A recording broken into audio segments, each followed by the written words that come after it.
One of the most beloved characters in the history of the show was found dead inside his own burning cabin on a gray Alaskan morning, and the network had no way to write around it.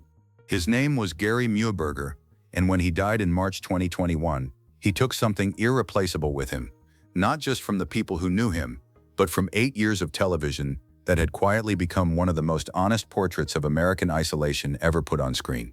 Port Protection Alaska ran on National Geographic from 2015 to 2022. 8 seasons, a rotating cast of real people living in a community so remote that no road has ever reached it. Millions of viewers tuned in not for drama or conflict, but for something far harder to manufacture, the truth of what it actually cost to live outside the system entirely.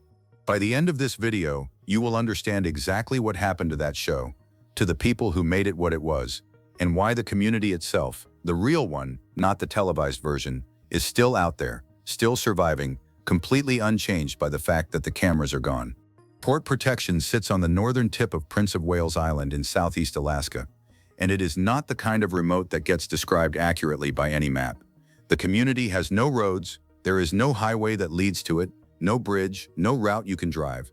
The only way in is by float plane or by boat, and the weather in southeast Alaska does not care about your schedule. When a storm settles in, it stays. When the fog comes down, it stays. The outside world does not simply wait for you to reach it. It disappears entirely for days at a time. The population of Port Protection has hovered between 80 and 100 people for decades. There is no hospital, no grocery store, no grid power in the traditional sense. The people who live there are there because they chose to be, and that choice is renewed every single day by the act of surviving. These are not people who lost track of the modern world. These are people who looked at it clearly and decided they wanted no part of it. That context matters enormously for understanding what National Geographic actually found when it sent cameras to Prince of Wales Island in 2015. They were not building a world, they were not assembling a cast. They were documenting something that had been there, functioning, sustaining itself, long before any television producer arrived. The cabins were already built, the smokehouse was already working, the nets were already in the water. The show did not create Port Protection, it just pointed a camera at it. The early episodes are striking precisely because of how little has to be staged. Firewood needs to be cut before winter, not because the script says so, but because if it isn't cut, the cold will kill you. Fish need to be caught and preserved while the runs are happening, not for drama, but because there is no other food. Every task on screen has a real consequence attached to it, and audiences who were drowning in a decade of manufactured reality television recognize the difference immediately. And if you think that authenticity came without a cost, stay with me, because this next part is why the whole story matters. Neo, non-to-speak, man and palpinaons, Klindus. These were residents of Port Protection who agreed to let cameras into their lives. And what those cameras found was a collection of personalities as specific and unrepeatable as the landscape itself. Gary Muehlberger was the first among them. He had been living in Port Protection for decades by the time the show began filming. He built his own cabin, he maintained his own boat, he hunted and fished and preserved food with the kind of competence that takes a lifetime to develop. He was in his late 60s when the show launched, which meant that every season with him was a document of a man who had already committed fully to this life and had no intention of reconsidering. What Gary gave the show was not drama, he gave it gravity. He was the person on screen who had been doing this the longest, who had seen the most, who treated the wilderness not as an adversary to be conquered, but as a place that made reasonable demands on people willing to pay attention. He was steady in a way that television rarely rewards, and that steadiness made him magnetic. Marianne Finds the Enemy brought something different. As a native Alaskan woman with deep cultural roots in the region, she represented a connection to the land that predated both the modern state of Alaska and the settlement of Port Protection itself. Her presence on the show was a reminder that subsistence living in Southeast Alaska is not a lifestyle choice people recently discovered. It is an inheritance, a practice passed down across generations for thousands of years. Her segments gave the show a cultural dimension that most wilderness programming completely ignores. Sam Carlson arrived in later seasons with his family, his wife Kimmy and their children, and became increasingly central to the show's storytelling. Sam represented the next generation, a man choosing Port Protection deliberately, building a life there with a family, confronting the specific challenge of raising children in a place with no schools, no hospitals, no infrastructure beyond what you construct yourself. Curly Leach rounded out the core cast with the kind of rough personality that wilderness shows often fabricate and almost never find in real life. He was a longtime port protection resident who had a way of saying exactly what he thought and meant it every time. These were not archetypes assembled by a casting director. They were people. Here's what the comments kept asking, and here's the answer they never got, until now. By 2015, reality television in America had already collapsed into its worst version of itself. Conflict was manufactured. Relationships were scripted.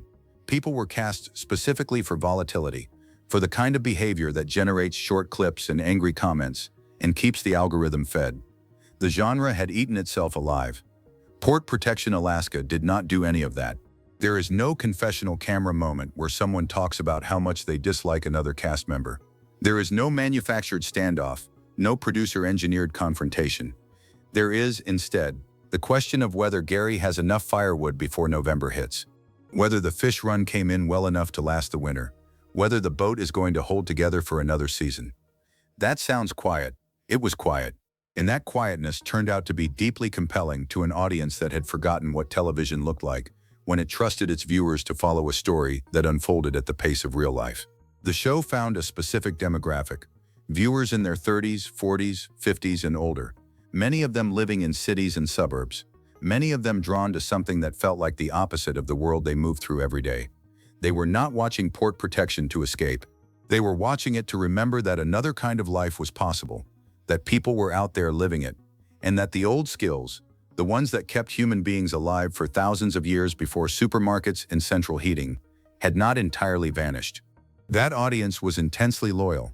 They recognized the show's honesty, and they responded to it with the kind of sustained attention that most television cannot hold. 8 seasons is not an accident.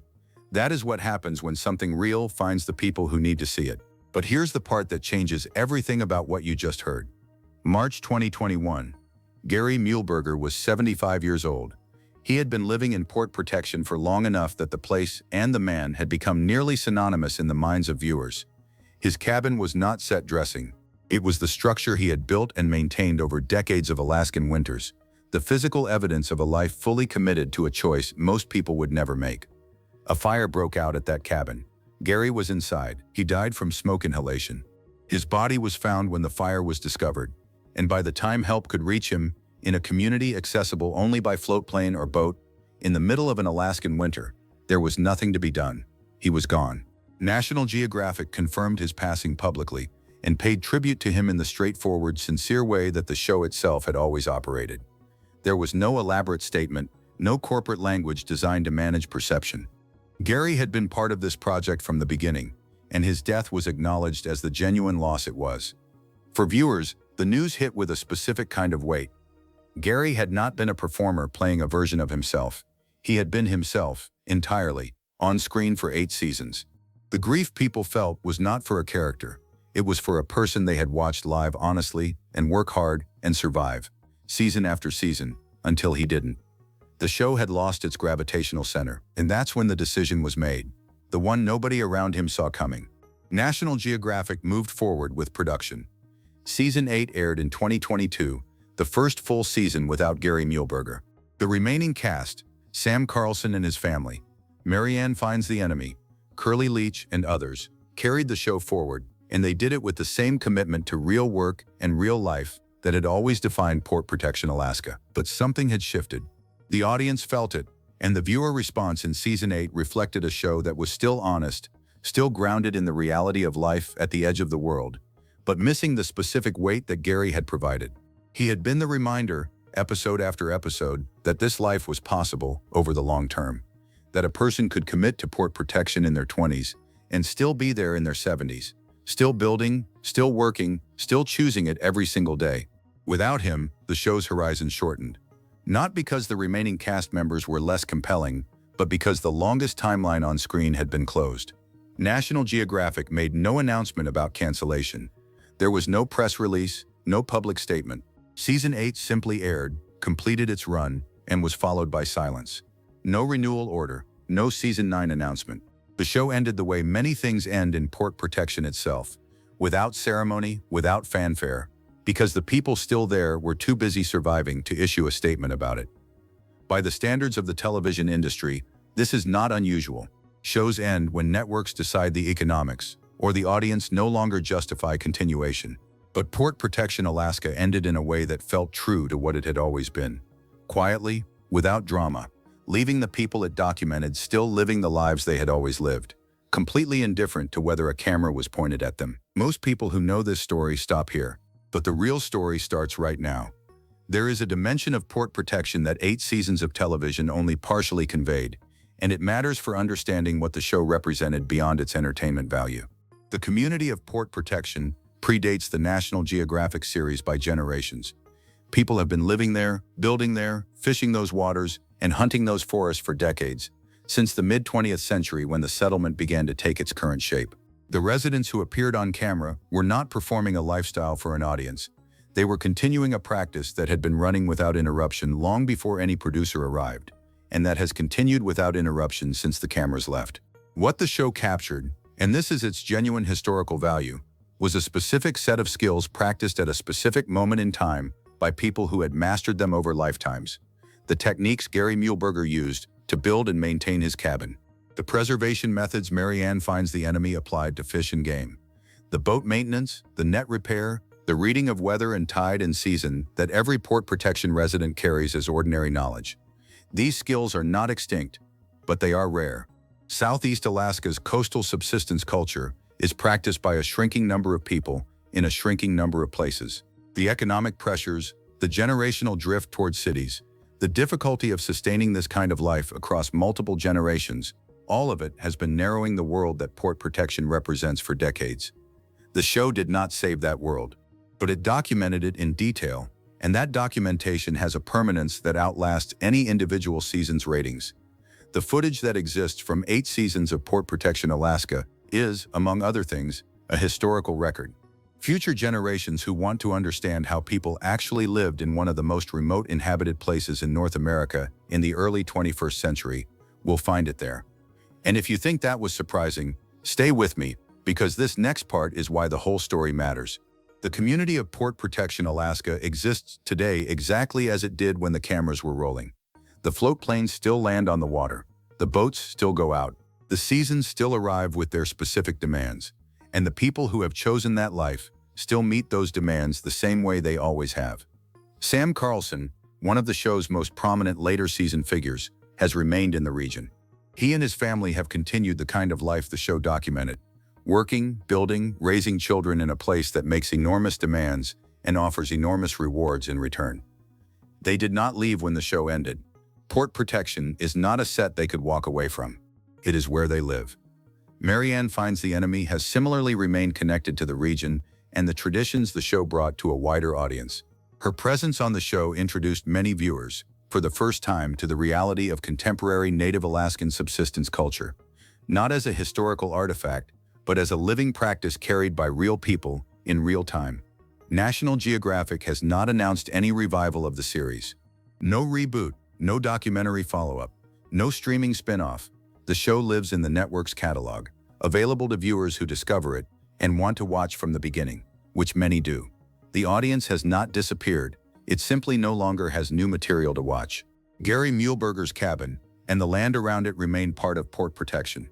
He is remembered there the way people are remembered in places like that, not with formal monuments, but with the continued presence of people who knew him, who learned from him, who respected what his long commitment to that place represented. The show ended. The place did not.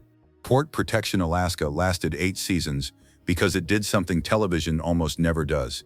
It told the truth about what a particular kind of life actually costs, and it found people worth watching who were already paying that cost before anyone asked them to. Gary Muehlberger's death in 2021 did not end the show.